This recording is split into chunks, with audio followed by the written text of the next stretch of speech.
An Occult Hunter's Deathlog, Part 2, written by TheForestHasEyes. Hey, it's Dwight. Sorry for the gap in time needed to collect myself.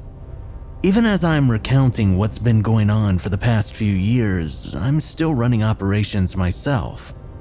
Although, there is a fairly large mission set coming up, so let's just say that while I'm covering the milestones, there's nothing to say that we can't double back or triple back, that we can't revisit or go back down the paranormal graveyard lane.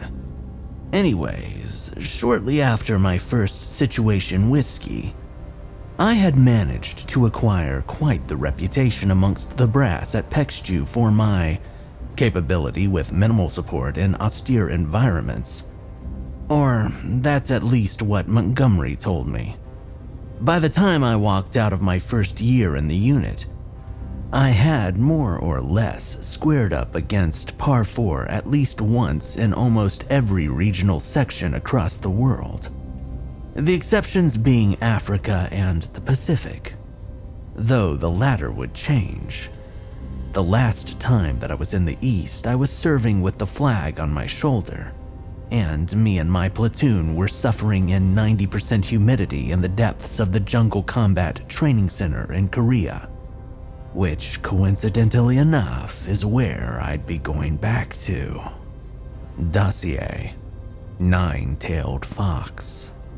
I had never been big on Asian folklore, but one thing that I gather is that due to the proximity of Japan, Korea, and China, many of the entities tend to remain in the region and prowl regardless of the national borders. The Kappa were a reoccurring problem that I'd heard about, a consistent source of disappearing people that the JSDF and the ROK regularly convened about. However, one of the most terrifying that is spoken about only in hushed whispers is the demon that seeks to achieve immortality. In Japanese, you've probably heard of it as kitsune, though in Korean it's pronounced kumiho. What I was sent prior to my departure for the peninsula was steeped in millennia-old iconography with not so much in the way of recent info. I would come to find out why. I wouldn't be doing this alone, however.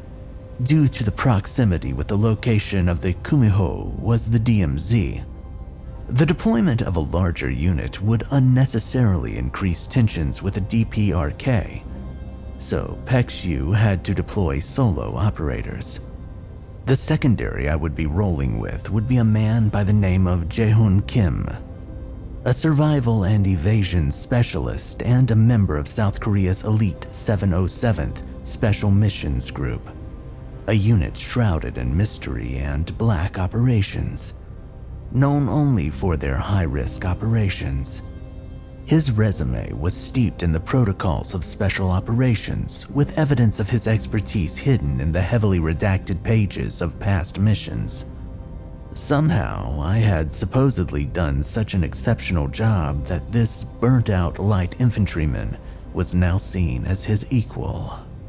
We'd find out if that was true in the coming days. You know what I hate about flying? Turbulence. You know what's worse than turbulence? Enduring it when you're at 30,000 feet over the deepest ocean in the world. I'm not gonna sit here and act like I'm some stone-cold stoic. There's a reason I never went to airborne school. The flight over, despite its extremely long duration, was nostalgic. I was on one of those mega-sized 100-seaters. You know, the kind with multiple floors, with screens on every seat. The downside was that I had to ride in economy. Yeah, even when you're contracted for counter-cryptid operations, the government still has to save its nickels somehow. I thought back on the predicament we found ourselves in, scraping the top of the budget, with plenty of munitions to go around, but scarce major support. As for why, well, I'll get to that later. For now, I just sat back enjoying the ambiance of the Mach 700 horsepower outside. I took in my surroundings, a dark haze from the scenery of the plain, the slight shake every 2 to 5 minutes, the eyes outside of my window. I cracked open my bottle of… wait, hang on. My eyes shot back to the window to my right. There, my own reflection stared back at me. Deep, blood-red irises seemed to consume everything, and my smile was twisted unnaturally, stretching up the sides of my face as my skin cracked and tore. My breath caught in my chest, frozen with fear, and for a moment, I didn't know what to do. A chill ran through me, and I flinched in my seat.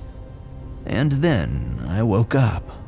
You know that split second of deathly fear you feel, like you're going into freefall? You especially feel it on a plane due to the air pressure and disorientation from turns and whatnot. That's what I felt when I woke up. Looking around, everything was fine. I pulled up the cover of the window and there was nothing. Just clouds, rain, and a slick plane wing. I excused myself to the restroom, which, as a 6'2" American on flights made for people who are on average a foot shorter than me, you can imagine how comfortable that was. The splash of cold water on my face sobered me up as I gazed into the mirror.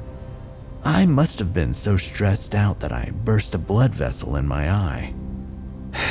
One stress alleviated and another added. I landed in Seoul a few hours later. I guess the singular positive out of whatever that waking nightmare was managing to kill a slew of time. Though, I'm not gonna lie, the vivid reality that I felt was all too real. I couldn't think about it now, though. I compartmentalized it to the back of my mind, locked it away, and swallowed the key. As I made for the arrivals, I ran into Jay. He was a shorter guy, probably like 5'7", with a high and tight, a black jacket, and a set of brown and gray digi-camo pants. "Are you Nolan?" he said, shaking my hand and grabbing my weapons case with ease. Call me Dwight." He seemed to chuckle at the contrast. His active duty sense of formality, whereas I showed up in jeans and my old leather jacket with a Chicago flag patch on the side. "You can call me Jay then," he said. We loaded up in a shiny new Tahoe, pulling out, my eye getting lost in the spiraling highways and streets of Seoul that I barely saw between rotations of training and details. Jay drew me out of the nostalgia. "So, have you been briefed on our enemy?" "Which one? The mythic being or the ones north of the 38th parallel?" My quip seemed to break the professional ice between us.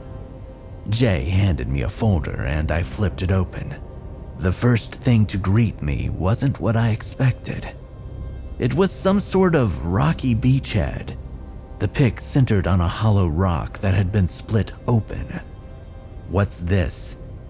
"That is the Killing Stone," Jay said. "It is nestled in the volcanic mountains of Japan. An ancient evil was trapped within it. The Japanese Katsune.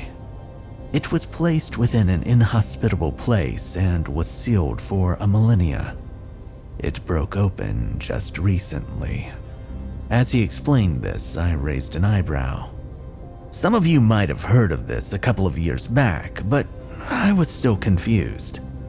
That was across the sea, all the way in Japan. What was it doing here in South Korea? "Did it decide to get a new view?" I quipped. He reached over, flipping the photo to reveal another, dated weeks ago. It was an ancient metal pot. Old carvings from an era long since buried and purged. The top had been welded shut, but now it was split down the effing middle.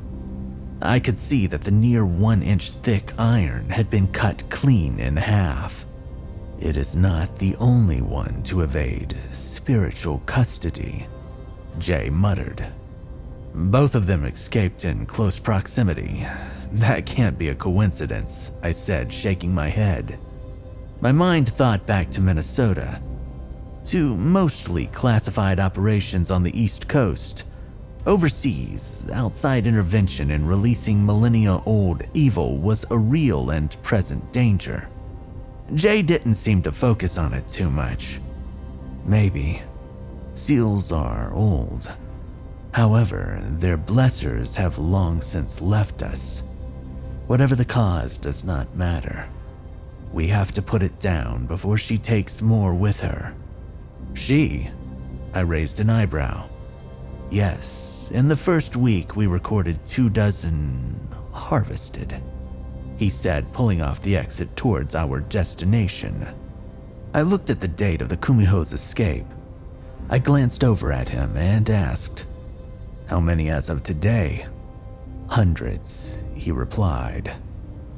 We seemed to make 1,000 stops. The air was cold and the rain was heavy, but we took our time getting to where we were going. Jay had a reason. Concrete morgues and backroads police stations. Every time we arrived, 3 cadavers or more greeted us. What I saw made my stomach crawl up my throat. Their faces were contorted in fear, their skin drained of all life, to the point that it was as black as ash, and their chest cavities were torn open. I remembered this as we pulled up to a rock military police annex, watching them zip up the body bags slowly, the sounds of heavy rain echoing through the open bay door. I thought that these things were tricksters, I said, noting the direct, violent approach that it had shown the people as it continued to reap over the land. Jay's eyes were locked onto the body bag as it was loaded into a zinc coffin. The kitsune are. The kumiho are a terribly different thing entirely. We are chasing death incarnate, Nolan. Soon we arrived at a village north of Seoul. The noise and pollution from Korea's massive urban center fading off into the distance as all that surrounded us was green forests, hills, and the sound of trees and wind. The area around the settlement was slightly hilly. Ancient roads had been freshly paved over, while the buildings were a mix of old-school slate roofs and modern concrete and glass houses in between each other. The two eras were colliding on some of the oldest soil in the Pacific. Much like our coming confrontation, the comparison ate away at my mind. Jay wore a holster on his hip, matching his oh-so-covert military-like attire, whereas I kept my 9 tucked away in my jacket. I let him take the lead as he guided me through the streets. 1,000 years ago, the men and women who locked away the kumiho lived here, at the seat of this valley. Now, it has traveled in a death march across 85 miles to reap over their descendants, Jay said. He stopped at a T intersection, pointing to the roof just ahead of us. The sloped traditional tile roof was visibly torn up. The intersecting pieces were smashed. Others had deep gashes in them. Now, fireclay, the material that it's made out of, isn't the most fragile material. Ancient humanity knew what it was doing, protecting itself from rain, hail, harsh weather. So to see it demolished in such a way sent a chill up my spine. Jay then pointed to another, then another, and then one of the more modern buildings that had the damn concrete cracked.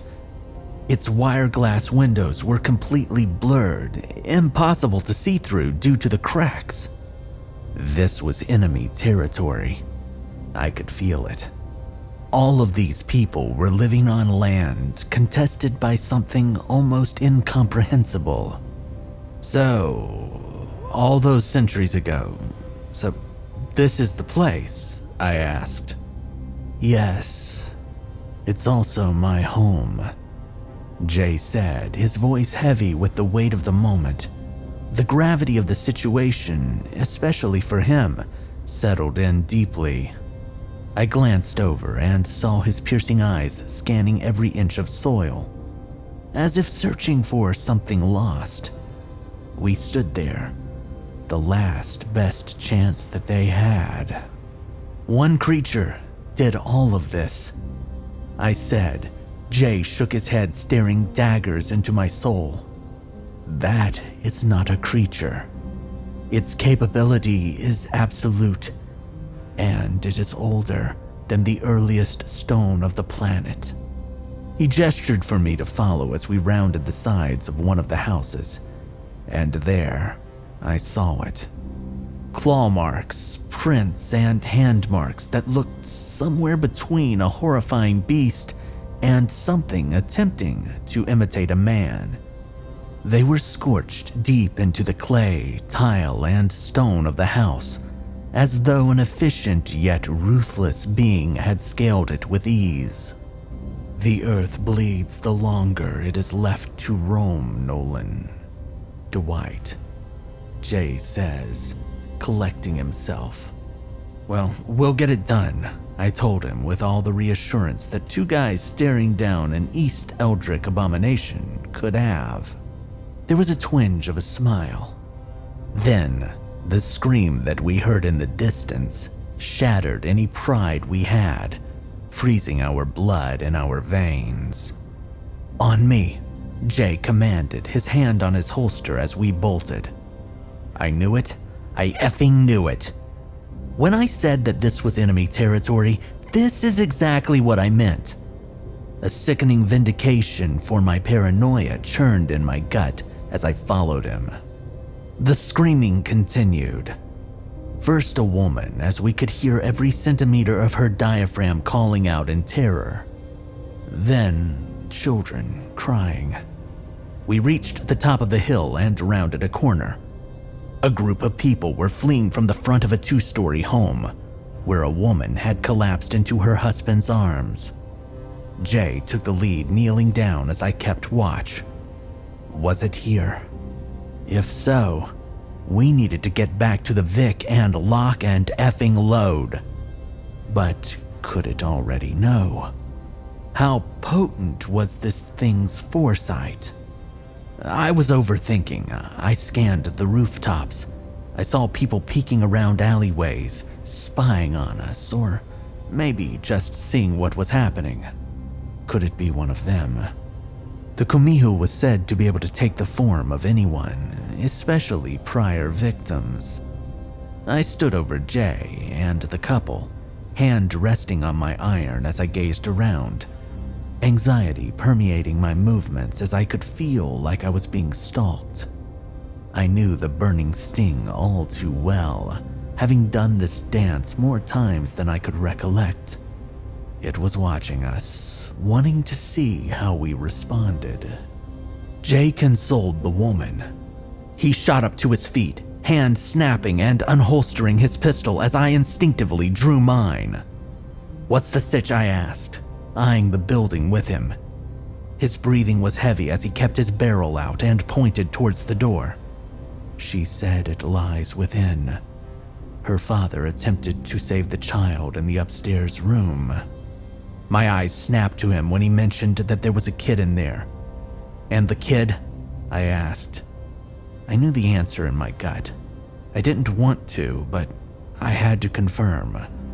He ignored me for a moment, maneuvering on the door before muttering, "They are already a delicacy." We both flowed through the front door into the main living area. I activated a light on my pistol as he did the same. The interior was dark blue due to the closed blinds. The pucker factor set in as I imagined it could be anywhere, its golden eyes staring at me, waiting for us to have charged in. Clearing a room with pistols wasn't optimal. Jay called out in his native tongue, yelling as he led the way upstairs.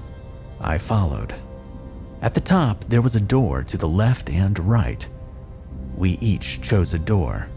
Jay went left, I went right. I drew short. The kids' room. My low-cut boots could feel the carpet and the toy bricks on the floor underneath me as I quickly scanned the surroundings. My cone of light quickly clearing the back corners, the closet door, then to the bed. A small figure laid on the bed, half covered by a torn-up blanket as light shone from the window just adjacent to the bed.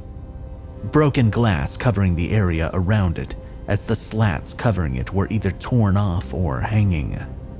My hand shook from the adrenaline and anticipation as I scanned the bed. The lifeless body of an adult was collapsed over it. There was too much dead space. The closet hadn't been cleared. I didn't know if either of them were breathing or… Jay! He quickly charged in after clearing the parents' room. Stacking up behind me, he stopped.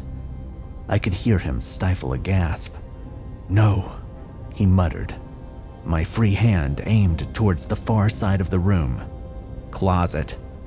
He held cover on the center of the room as I moved. I whipped the door open. The closet was clear. I turned to see him already approaching the bed. The adult body was pulled off. The body of the grandfather who had entered with a large knife, attempting to defend his grandchild. The knife had been used to cut out his own heart. It was still stuck in the gaping crater that was cut all the way into his chest cavity. His dead eyes were void of the colors of his irises. Jay pointed this out to me with a grimace. I'm translating roughly, but he said, "His Yonghon, his soul, it is gone." Worst was the kid. Their skin was gray to the point of almost being pure black.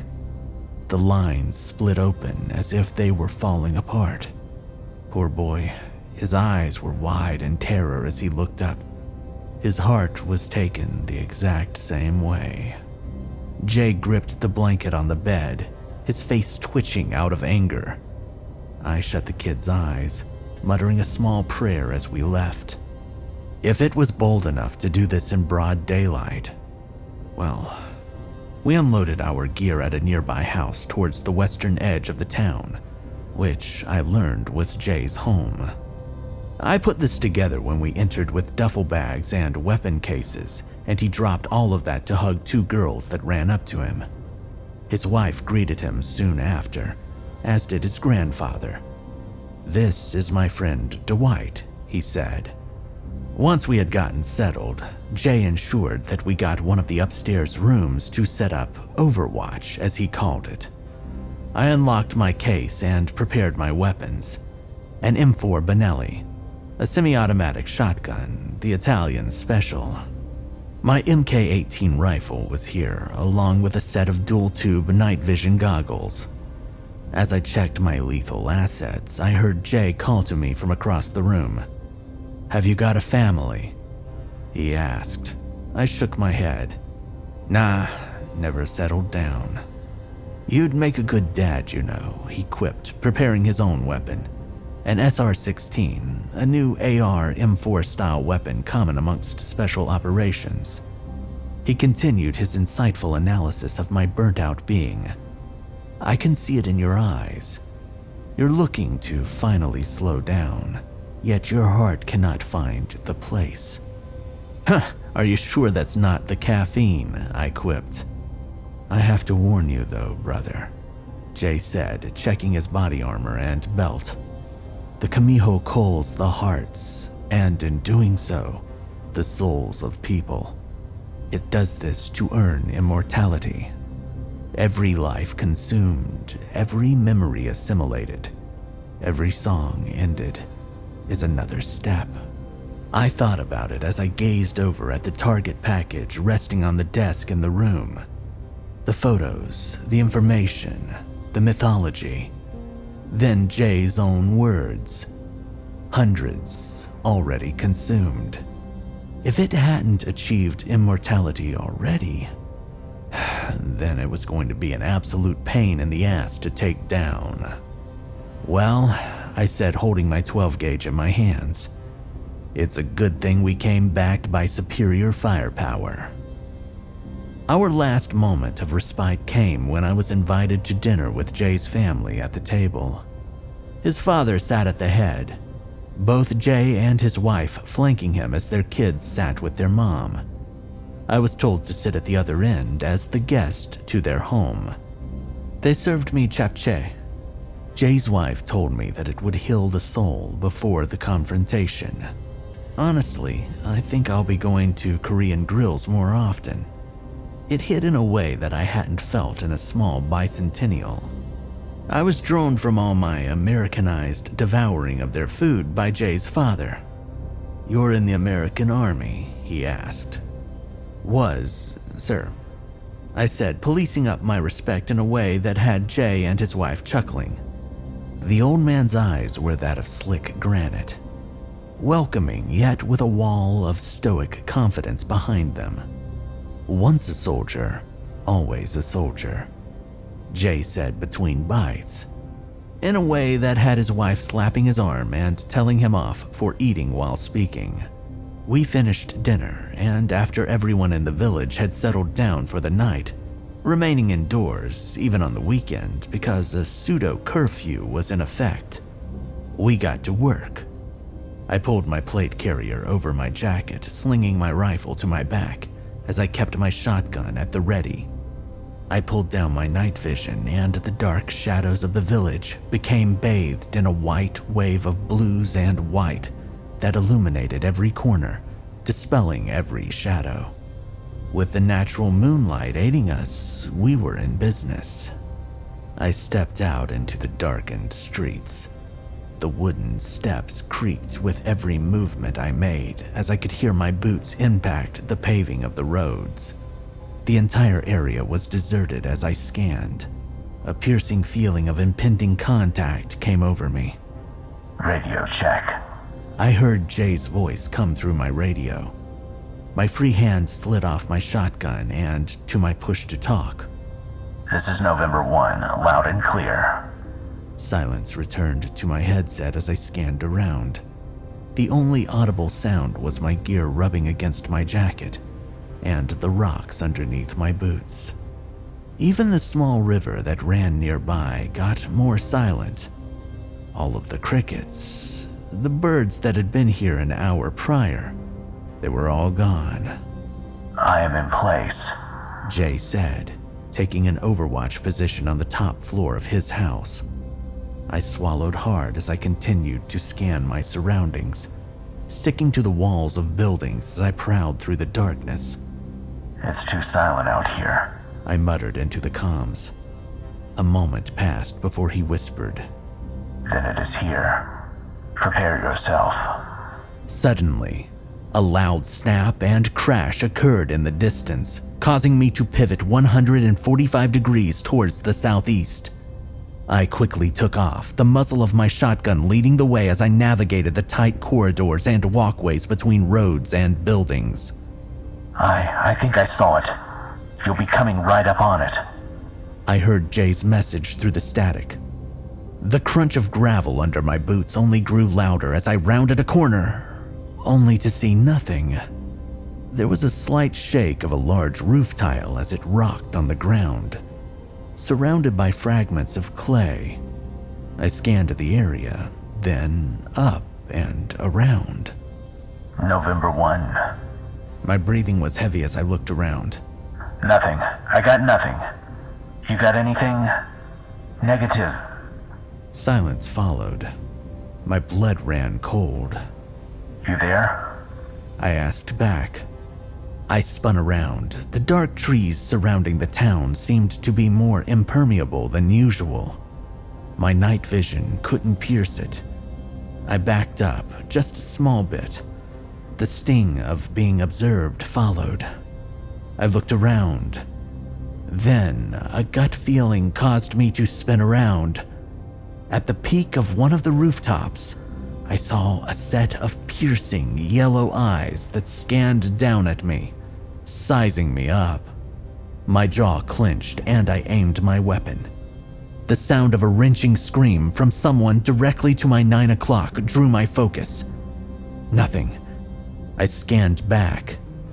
The eyes, they were gone. It was effing with me. It had me out in the open and it was trying to gauge my reaction time.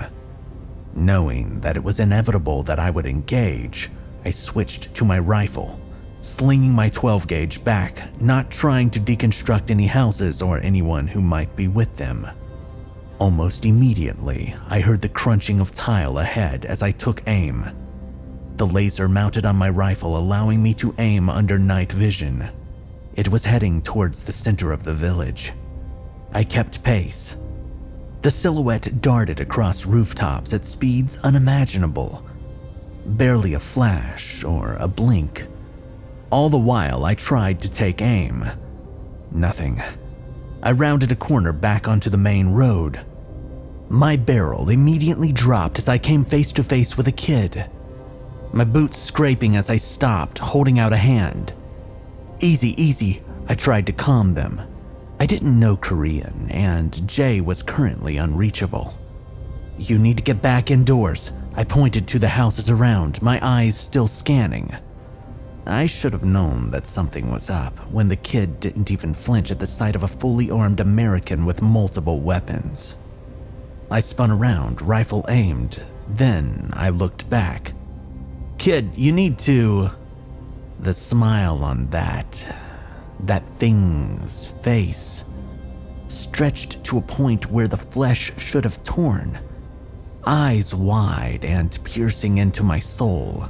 I didn't notice it at first as I was scanning other sectors, but it was the kid that we found in the upper room of that first house. My rifle immediately snapped to the creature, who stood there wearing the visage of the fallen. The laser sight was slightly shaking as I backed up, not wanting to take my eyes off of it. Then, a series of shots ringing out from the west caught my attention. It was Jay's weapon. Then, through the broken radio transmissions, November 1, Alamo, Alamo, Alamo! Alamo. It was code amongst PECSU units. It indicated that whatever safe haven had been established, well, it had now been breached by an enemy force. In this case, it was Jay's home. My eyes snapped back to the thing. It was gone. Just a set of beast-like claws burned into the road. I raced back to the house. The front tiles of it were falling off as the upper windows were breached. I called out, "Jay!" No answer. My barrel was raised as I pushed through and entered. One-person room clearing is hell and is almost always a death sentence, but circumstances be damned. "Friendlies entering," I called out. That was our running password to avoid fratricide. The main living area was clear, save for someone huddled in the corner, Jay's wife. "Hannah!" I called out. She was curled up, arms wrapped tightly around her legs, her wide, terrified eyes staring at me. "Hannah, it's me," I said, reaching out to her. She backed up slightly, shivering. It looked like you," she said. I stopped as I realized all the commotion from the top floor had ceased. I raised my weapon and aimed for the stairs. November 1 to Kilo 9. Status. Jay didn't respond. "Hannah, do you have a place you can hide?" I asked, only to be answered with manic sobs. Great, just terrific. I approached her, taking her hand and helping her to stand up. Just then, the sound of the side door opening caused my hand to snap to my pistol, drawing and aiming it at Jay. "Dwight," he called out. His rifle aimed at me. I aimed back. "It's me, Jay." I could tell that he needed it to be proved as he stared back through his night vision, my pistol aimed at him. "Show me your eyes," he said. I flipped up my night vision as he looked. He followed. They were normal. As I was reholstering my weapon, his face went pale, seeing who was with me. "Dwight, Hannah is currently in the room with our boy," he shouted. My throat went dry as my head turned, only to be looking into a set of golden eyes. A sinister grin that bore several sets of sharp teeth, and the smell of death and lavender. Immediately, her hand ripped from mine, slicing through my gloves on the way and causing me to grimace as I stumbled back. The thing screamed in a way that made my mind bend, my eyes watering as I reached for my rifle. I opened up with a set of shots, my suppressor snapping. She lurched forward and swiped at me, her 4-foot-nothing frame now twisted into something monstrous. The force sent me flying back into the front doorway. My head slammed against the wall, knocking me silly as I watched Jay take aim and fire. The thing reverted to a truer form, the skin and face melting away in a weird spiral as it dropped and took to all fours. Darkened flesh, golden eyes, 9 tails behind it. It smashed straight through one of the closed windows, crawling up the side of the house. I looked down to my chest. A single strike managed to almost completely punch through one of my armor plates, crushed ceramic and polythene spilling out like a white dust, along with cutting deep into the receiver of my rifle. Yeah, so that's how I lost my first rifle. It still angers me to this day. I dropped my deadlined MK-18 to the ground, picking up my shotgun and checking the chamber. "You broken," Jay shouted. I shook my head. "Nah, still kicking." A crash came from upstairs. The scream of Jay's son followed. He roared angrily as he charged upstairs. I followed. What played out next happened in a mere matter of seconds, but it felt like an eternity. I don't know if it's because of adrenaline or just being near the thing. Jay charged in first, his rifle raised as the thing stood over his son who was cowering under his bed. The kumiho stood over him, one hand peeling the bed up before dropping it as we approached. All darkness and ambient light seemed to meld with it, as if it was both everywhere and nowhere. With my buckshot, I couldn't get a safe shot. Jay fired first, impacting its sternum and causing it to pounce forward. Its claws punctured deep into Jay's front plate. He struggled with it, and I could see him grimace beneath his night vision, trying to shove it off as his rifle became trapped between them.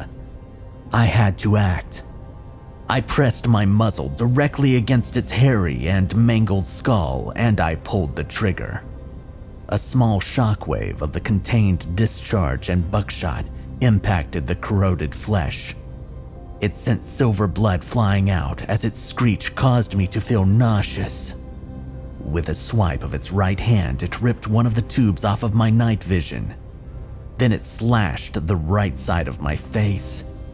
There was barely any warning, no disgusting tearing sound, just a single swipe of the air, and half of my face became unzipped. Guess I earned a new scar. My own red iron was blinding me, causing me to cough as I was flat on my ass. The entire side of my face stung as if it was on fire. The kind of pain that you only know by being there.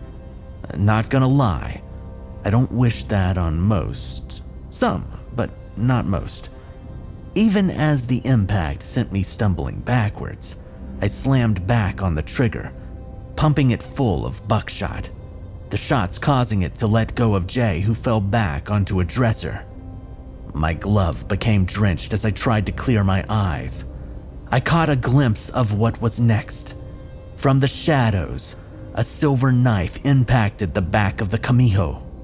My eyes followed to see Jay's father twisting the blade. Whatever it was made of, it hurt.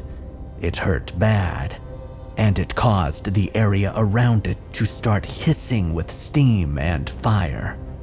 I also saw it duck down and slash backwards, gutting the old man's stomach. The sound of mulched flesh and meat pouring onto the floor as he let out a single pained gasp. Jay cried out in anger as he fired his rifle, a hail of rounds tearing through the being that was falling apart. Dark flesh melting to the floor as chunks fell off. By this time, I rose to a knee, wiping off crimson as it caked over my face. I took aim with my pistol.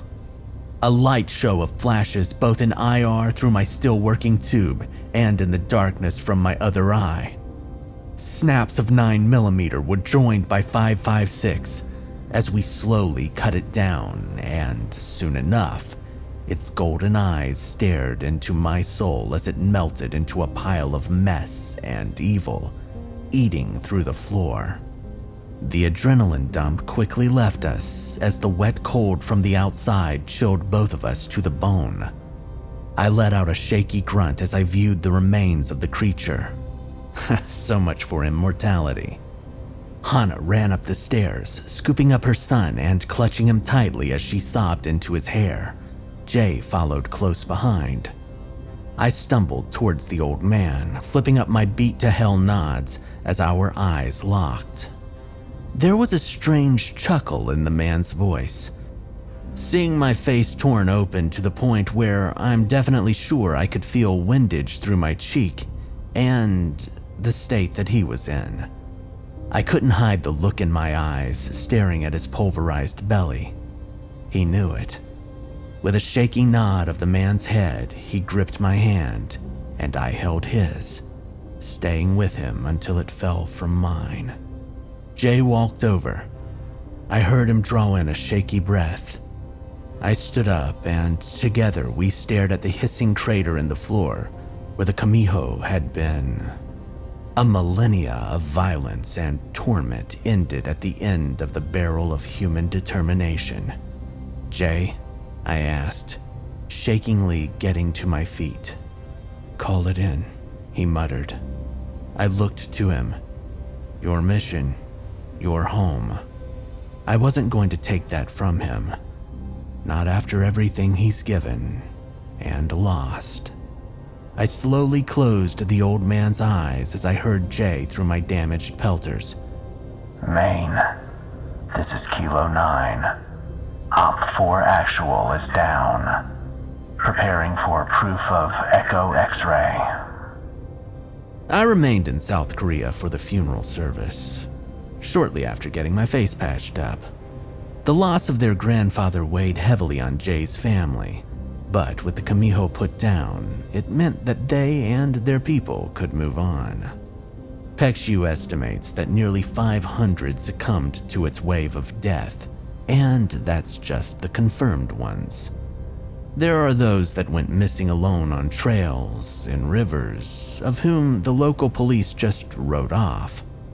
It's a miracle that we were able to put it down at all after that long night. We parted ways, and Jay told me that if I ever needed him, simply call. In this industry, well, I may have to take him up on that offer one day. I would several times.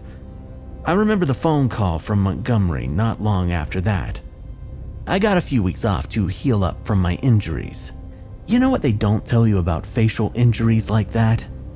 How much it freaking burns in the upper atmosphere. I don't know if it's the moisture, but it was a long flight back to the continental 48. On the bright side, I got to relax at my house.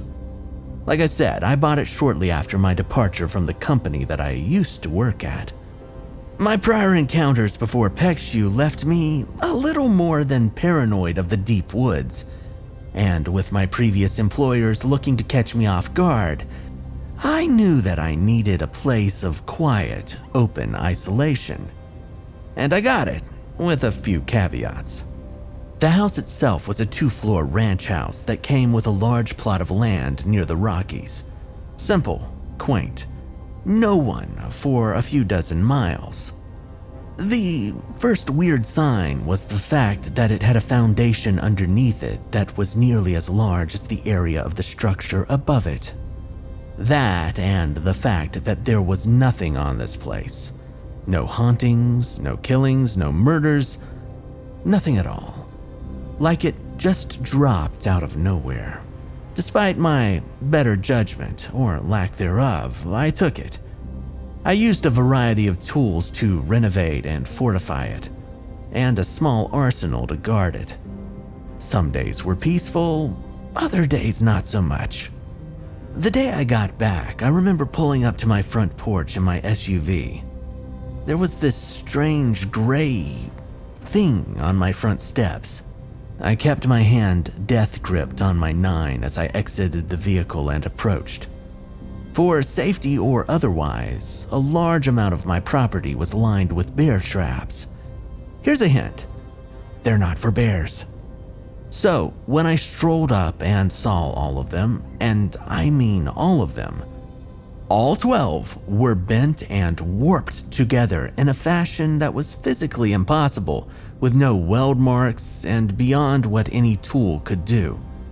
And they were placed in a fashion too intentional for it to have been an animal. I looked around, noticing the air outside was a lot more stale than when I left it. There was also no wind. None at all. Let's just say, I made sure not to look outside when I heard scratching on the sides of the house that night. You'll find the Great Plains, Oklahoma, and especially Appalachia are regions where you just don't acknowledge some stuff. It was hard for my brain, born and raised in Chicago, to come to terms with the outside being lined with gashes. Gashes that were too deep and too high to be from any local coyotes or other critters. Or the handprints that started to appear on my banister or the sides of the house, slightly embedded just to be deep enough to be noticed. One of them also appeared on my windows, making me have to replace the entire thing. Effing jerk. But for now, it's just a weird symbiosis. The land likes to desecrate my house that doesn't exist on any public records. I stubbornly remind it that I'm not going anywhere by paving and painting over anything that it does. Anyway, I guess it's time that I get back to telling you about the prior faction I mentioned. If you'll remember, I said that we, NATO, and other governments have been fighting a war for decades, and that wasn't an exaggeration. Do you know how many have survived this long in this cursed world? Answer: by being a stubborn species and forcing it to back down. And thus a balance occurs. We've been dealing with these things, these entities, not myths, real living things that have been around since before Pangea, since before the earth cooled, all the way back with swords and hatchets. God bless our ancestors. Recently, though, an escalation has occurred. World leaders got comfortable in the routine of covering up strange occurrences, attacks, and incursions under the guise of gas leaks, mass shootings, accidents, trying to mask the unnatural beneath a veneer of conceptual normalcy. The problem, they lost the narrative. Quickly. I've got another question for you. What is a cult? A group with an unwavering devotion and ambition, misguidedly dedicated, usually in a religious sense, towards leadership that skews such effort and sacrifice for all too sinister purposes. That's the definition I'm going to use. The movement designated the Blackwood Brotherhood meets that definition to a T. It's theorized to be the descendants of ancient Wiccans and ritual practitioners from ancient Europe. Their modern incarnation reflects that of ancient shifters, disguised under the form of an elk or deer's head. They're smart, extremely smart.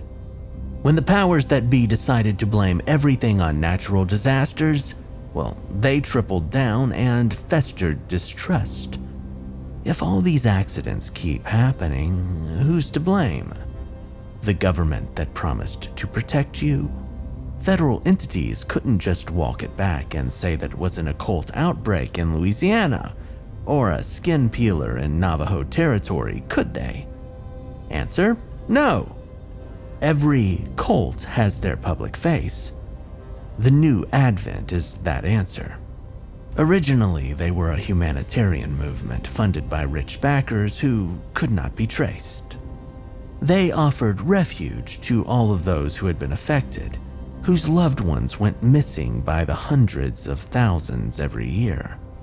Like moths to a flame, they've flocked. Soon, every state, every town has people who believe in the New Advent. Churches, mosques, they're there too. What about those powers that be? Well, what about them? Many cut and run, looking to outpace our mysterious adversaries. Or, well, others went off the grid. Remember when I got that dossier and flipped through it? There is no knowledge of their leader, if there is one. It could be 1,000 cells joined together in a single consciousness. That would match up with the ideals of the ancient pagans, whose ideals align all too similarly with the cult. What do we know? That the New Advent is being pushed by a man only known as Ryan Evans, an unsuspecting survivor of the tragic disappearance of Tipton, Indiana. Coming from a Rust Belt family, he and his wife donated millions to helping people recover from such horrific occurrences. In a world of disasters, anxiety, and war, Ryan Evans's slicked-over black hair, young and warm demeanor provided all the reassurance to a world looking for protection. He's got a loving family, gets down and dirty, runs an extremely charitable tech company. Everything is so perfectly lined up and manufactured. Ryan Evans died in Tipton, Indiana, and whatever crawled out of there isn't a man anymore, but it's charismatic enough to lure people. And because of it, well, millions wear those golden wristbands. They raise their hands and praise the all-too-consuming movement. Pt.2 was the short-notice answer. Led by a disavowed former NATO chief, staffed by those who had come close to the silent apocalypse that we're fighting and losing against. What do they do to their followers? What sacrifice do they ask for? That shifting video showed me enough. An insider amongst the ranks of the Blackwood managed to sneak out the video after they were whisked away to a lodge deep in the dense woods of New England. In a room soaked with blood, the log walls and floors lined with glyphs, sundials, and other markings corrupted beyond measure. A group of white-cloaked, deer-headed individuals with candles all surrounded a man stripped of all clothing. He was screaming as his skin began to split. Bind, you have trusted a nation or a god that saw your family and memories as a statistic.